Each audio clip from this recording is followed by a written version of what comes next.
Classmates, what we are going to talk about today is industry awareness. So here are 3 aspects students need to know. First, what is the general situation of China's economic development? You need to know. Second, what are the basic characteristics of Chinese business? Third, China's industry classification and characteristics. Let's look at the first question. China's business landscape. Let's go through the following charts. Let's get acquainted. China's current economic development situation. What is the situation?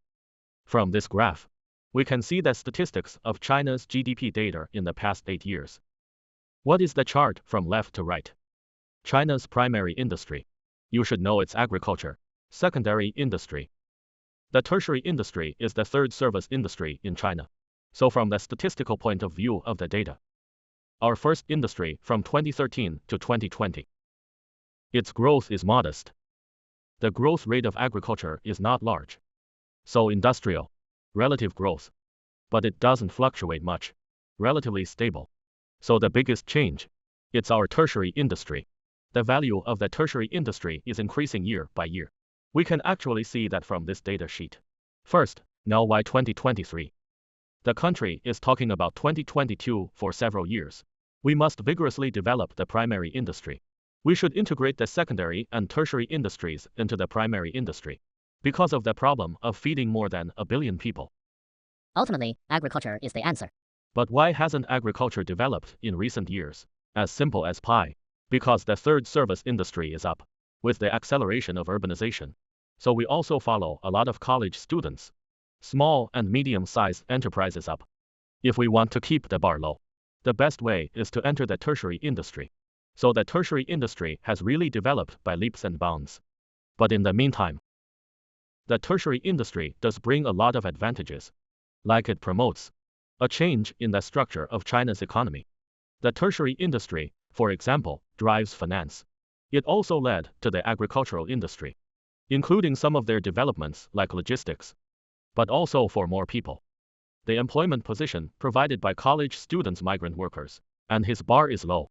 Therefore, more people can start businesses successfully. The threshold for industry and agriculture is relatively high. But at the same time, we can see it. The development of a country, not if there is no industry. Especially as we move into Industry 4.0, industrial development. It's going to take a big boost. So in recent years, our country makes great efforts to develop the primary and secondary industries. At the same time, we will not relax the development of the tertiary industry. The second picture is the consumption level of residents. So this graph, it mainly cites data from 2016 to 2020. The range is relatively small. It is the consumption level of rural residents. And this big square, it's the consumption level of this resident of the town. So we can see, from the level of consumption, now for the time being, it is still the consumption level of urban residents. Much higher than in the countryside. But we can see it, from 2016 to 2020. Whether rural or urban, there has been a certain increase. Of course 19 years you know. After the outbreak in China, 3 whole years. These 3 years, affected by the epidemic. So our overall level of consumption, it's more balanced. No big improvement.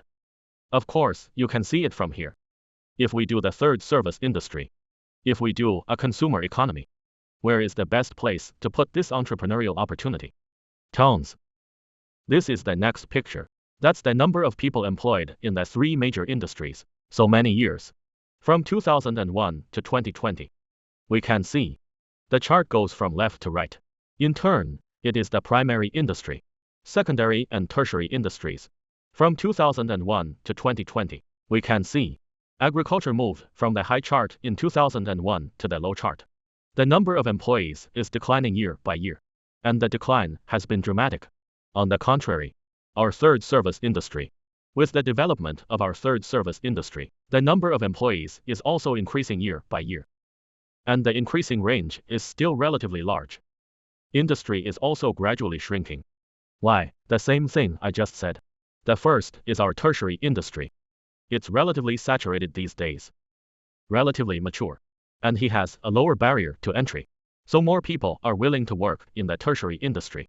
while he was doing it in the tertiary industry. Many are micro, small and medium-sized enterprises.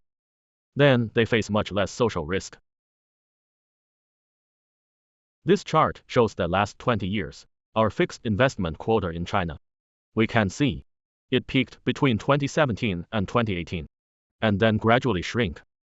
These two zero lines. You can find out if you use your brains and do some research. Very sensitive. China's 2 years are just right.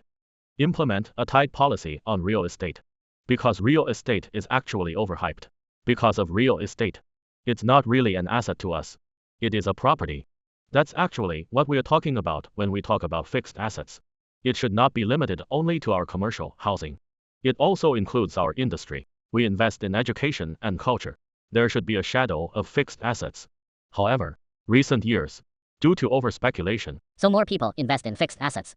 all into real estate. This leads to our country's economic structure is unbalanced. So the state did macro control. So 17, 18 years later, our numbers are going down. Here we categorize several basic industries. You can take a look, including things like big data, medical and health, cultural consumption and so on. It can be said that China's economic development in recent years led our walks of life have been gradually refined. At the same time, gradually refined after all walks of life. It's also relatively saturated. At the same time, such some industries, but also for the students, provide ample employment opportunities. Not just for you. It also targets more migrant workers and so on. They can also provide plenty of jobs. And we are in the business. We can see everyone. He was able to bring his expertise to this industry with specific transaction items to be fully bonded.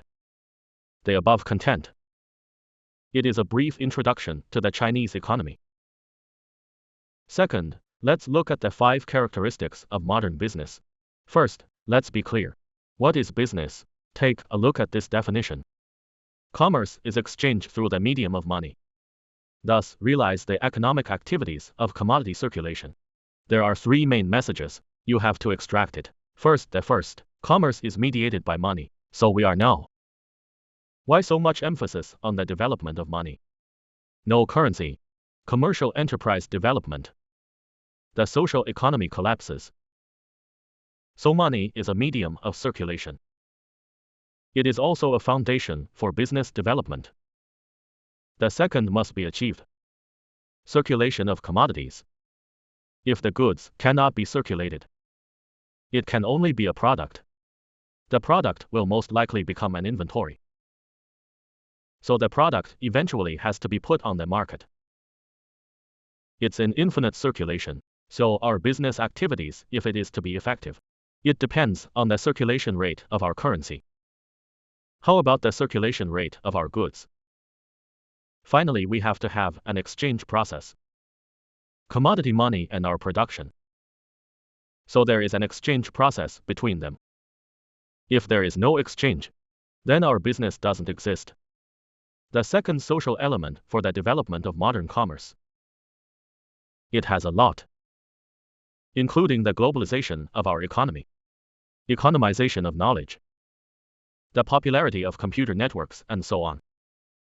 It relies on technology and all these things. So at the same time, the greatest essential feature of our modern business, it is people-oriented. This is actually after several years, or nearly 30 years of development, we summed it up. Turns out we didn't think people were important. Because it turns out we're a seller's market. And then it became a buyer's market. I know that the needs of society are important. Demand will affect and even determine our production. So in this demand side is actually the needs of people, or the needs of businesses founded by people. It becomes crucial. So we talk about the essential characteristics of modern business. It must be about people. Why do so many people do VIP nowadays? Do visual design? He's actually thinking about the other customer, or the customer in the entire circulation process. What was one of his feelings? So the development of our modern business. Another feature is that it is isomorphic to our culture, which means our business. It's not just a profit-making tool. it is also a symbol of a certain social culture. So we need to combine culture with our business. A tight combination. Like when we were in the middle of a pandemic. Green air conditioning put forward. I have melt-blown cloth. Do you have this machine for making masks? In this minute, they are carrying the country's social responsibility. Meanwhile, many enterprises have entered the international market. Let more people see Chinese products. Take this Cheongsam from China, for example. China Street in China. I learned about Chinese culture. In fact, they are also carriers of Chinese culture. In fact, this does not prevent enterprises from making money. In order to develop oneself, it also incorporates that culture very well. And the last thing is, modern business will continue to innovate. Without innovation, companies are likely to die. Bill Gates says. Say in less than 7 seconds. Microsoft is not innovating at all. Then Microsoft might die. So the face of the present is too saturated. Too much competition. We must be prepared to make our own innovations. What are the characteristics of Chinese business? Have 4 characteristics. The first, mass disappeared. Circle culture prevails. You know, it's just the same thing. The ideology of following the crowd, including our extroverted behavior, has gradually disappeared. Instead, it's what people do for their own interests. Income status, cultural background, and connected. One big team or group after another. This is what we call a circle. Circle culture prevails. Give an example. For example, it's the same shopping. Such an old man, he used to go to the market to buy food. And he has leisure time to pick and choose. Still have to bargain. Is that right? Then, this group goes to the vegetable market to buy food. And office workers do too tired. They are the best way. It's within the last 100 meters. Walk into the supermarket. Enter fresh. Go and buy fresh vegetables. You see, these are the different circles. The second is demand orientation. Intelligent remanufacturing. By the needs of our society, new industries may be developed, branching out into new businesses. So let the demand lead later. We produce a lot, including our sales, including our management, many structures. It all changes. Again, take grocery shopping as an example. So because a lot of us, in this grocery shopping process, like office workers, are tired, he wouldn't even go downstairs. Then he would think, there's no way we can deliver the food. So you look at Yonghui Supermarket, including a lot of small companies are making apps. All you need is a finger on the internet. As soon as the payment can be served, even fresh fruit delivered to the door. You see, he's branched out into a whole new industry. Third, aesthetic priority. Must give way to good. It turns out that buying casket and returning pearls was a joke. And now you can see that, if your casket is not done well, the beads don't sell. Because a lot of products, it's not competitive. We talk about undifferentiated competition. Now is especially many. What then? So a lot of people will use a lot of ideas. Sell the product, attaching importance to packaging, pay attention to its marketing approach. This is a very important tool. Again, take grocery shopping. Why are many people willing to rush into Yonghui Supermarket to buy? Because the food is inside the food at Yonghui Supermarket. He took you to see the mud. All the dust in sight has been cleaned up. Cut off all those ugly heads.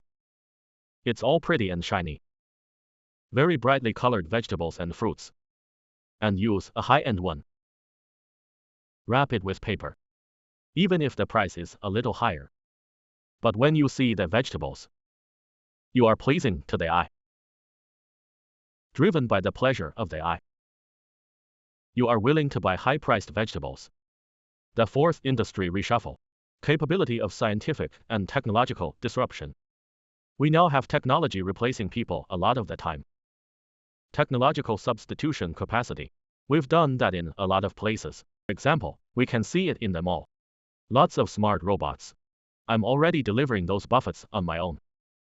Everyone can pick up their food on the robot. It's a good substitute for human labor. So we can't underestimate the power of technology. Especially now. China and the world have stepped into Industry 4.0. All enterprises make technology your top priority. one of the businesses to grow. Good, classmates, that's all for today. That's all we're going to talk about today, including China's basic economic understanding. Then, there are the characteristics of business and the characteristics of Chinese business. We must go and get to know each other well, because it's all about the environment. I'll leave you with a question to think about. Do you need to know the state of the industry to open a pet shop? Why? Think about it, everybody. Good, classmates, that's all for today's lesson. Thank you all.